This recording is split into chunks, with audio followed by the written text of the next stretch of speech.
তোমাদেরকে দেখিয়ে দেবো কীভাবে তোমরা তোমাদের ভিডিওর ব্যাকগ্রাউন্ড চেঞ্জ করবে খুব সহজেই।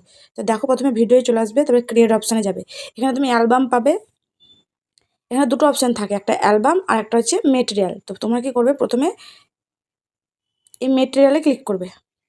এখানে আসার পর তুমি দেখতে পাবে এখানে ক্লিপ, ইন্ট্রো, আউট্রো, ট্রানজ্যাকশান, তুমি যত রকমের ভিডিও যে ক্লিপগুলো হয় ফানি মিমস টাইপের, এগুলো এখান থেকে পেয়ে যাবে। সেগুলো তুমি তোমাদের ব্লগ ভিডিওতে খুব ইজিলি ইউজ করতে পারবে।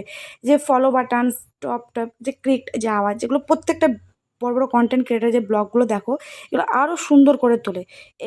এই ক্লিপগুলো অ্যাড করেই তারা এই ভিডিওগুলো তৈরি করে, যেগুলো আমরা অনেক সময় দেখি কিন্তু ভাবি এগুলো কোথায় পাওয়া যায়। তো এগুলো তোমরা ইনশর্ট অ্যাপের মধ্যেই পেয়ে যাবে। এগুলো ইউজ করতে পারবে তোমাদের প্রয়োজন হলে। আর না হলে তোমার ভিডিওর ব্যাকগ্রাউন্ডের জন্য যে ভিডিওটা আমি তৈরি করেছি সেটা হচ্ছে ভিডিওর ব্যাকগ্রাউন্ড। তো চলো তোমাদেরকে ব্যাকগ্রাউন্ডটা চেঞ্জ করে দেখিয়ে দিই। এই যে ব্যাকগ্রাউন্ড, যে কোনো একটা ব্যাকগ্রাউন্ড তুমি নিয়ে নেবে। তোমার এখানে অসংখ্য ব্যাকগ্রাউন্ড তুমি পেয়ে যাবে, যেটা তোমার মনে হবে তোমার ভিডিওর জন্য সেটা তুমি নেবে। অনেক ট্রেন্ডিং ব্যাকগ্রাউন্ড এখানে আছে। দেখো, তোমরা দেখেছো এই যে আগুনের ব্যাকগ্রাউন্ডগুলো অনেক জায়গায় দেখায়। তো আমি একটা এখানে লাভের নিলাম, নিয়ে এখানে যে কোনো একটা ক্লিপ তোমাদের দেখানোর জন্য দিলাম। যে কোনো একটা জাস্ট আমি পরীক্ষা করে দেখার জন্য দেখাচ্ছি যে ক্লিপ দিলাম।